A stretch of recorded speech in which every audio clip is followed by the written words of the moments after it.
Okay, you read the title and you know that I don't have time to waste. So back in the future, there was this guy named Horus Lupercal, and he was super cool and smart and everyone loved him. But then he got stabbed by a poison blade, which made everyone very sad. Luckily, there was this fucker named Erebus who said he could heal Horus, which he could. But Erebus was a secret missionary of the Chaos Gods. All four of them. The bloody one, the devious one, the gross one, and the sexy one. They got a direct line to Horus and they asked, "Why don't you come work for us?" And Horus said, "Yeah, why don't I come work for you?" So he went to work with the Chaos Gods with the long-term goal of unleashing demons on humankind. Not fun. And to this cause, he brought in some of his brothers.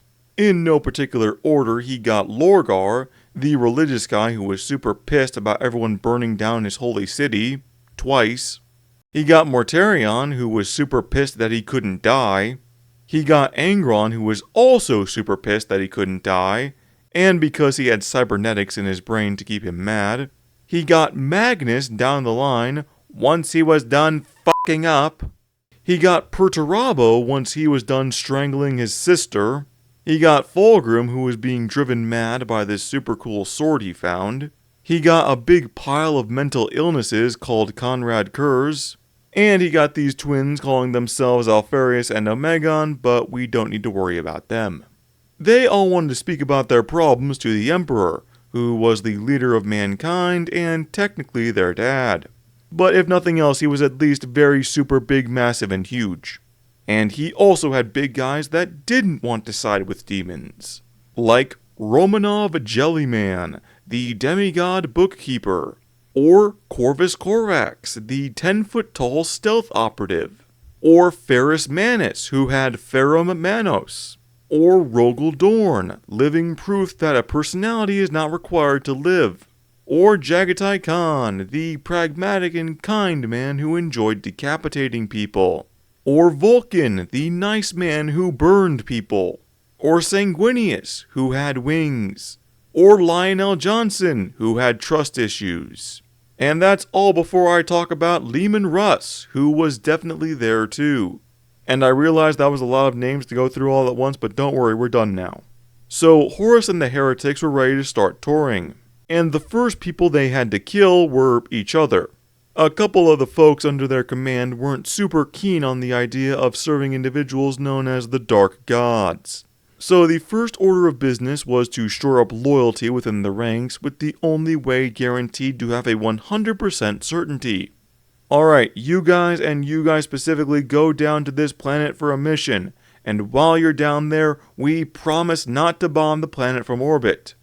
So once they were done bombing the planet from orbit, the traitors could actually begin killing people who weren't supposed to be on their side. But one of the would-be traitors who still hadn't quite signed on at this point was Magnus, who saw this massive blue-on-blue incident and was a little bit troubled by it. Now, he had been on the outs with the Big E cause Magnus had been expressly forbidden to do magic, only to keep doing magic. However, once the heresy was picking up steam, Magnus thought he should warn someone. Good instincts. Except the way he warned everyone involved tearing open a hole in physical reality and destroying an interdimensional highway that took centuries to build. Bad actions. Following this, the Emperor gave 2 orders. Number 1, Leman Russ, go over there and burn down Magnus's house. Which Leman Russ did do very well. Number 2, Corax, Vulcan, and Ferrus, go over there and kick Horus's ass. Which they did do very poorly. They went to a planet called Istvan 5 for a little event called the Drop Site Massacre, because they dropped in to a site and were massacred because it was 3 against 8. The mortality rate among the loyalists was about 80%, and in the aftermath, Ferrus Manus became noticeably shorter. Vulcan got locked in Conrad Kurz's basement, and Corax got trapped in a life-and-death game of hide-and-seek with Angron. This would set a precedent for all the battles to come. Battles like the Battle of Kalth, where Lorgar nearly made Gilliman burst a blood cell in anger. The Battle of Fall, where Perturabo managed to lose almost his entire fleet to a smaller loyalist force. The Shadow Crusade, where Angron finally lost his last connection with sanity. The Tharamas Crusade, where Conrad Kurz played cat and mouse with Lionel Johnson, until Kurz got captured.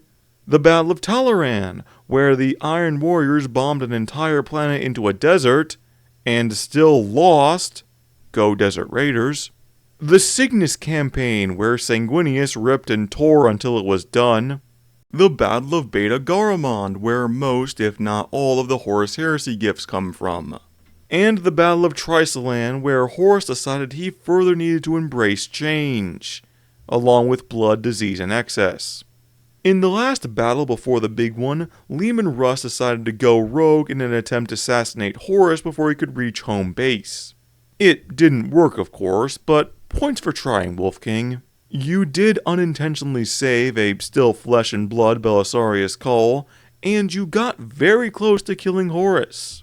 So close that it was unnerving to the Big H, so he decided to do some chaos-funded power leveling just prior to his arrival on Earth, also known as Holy Terra.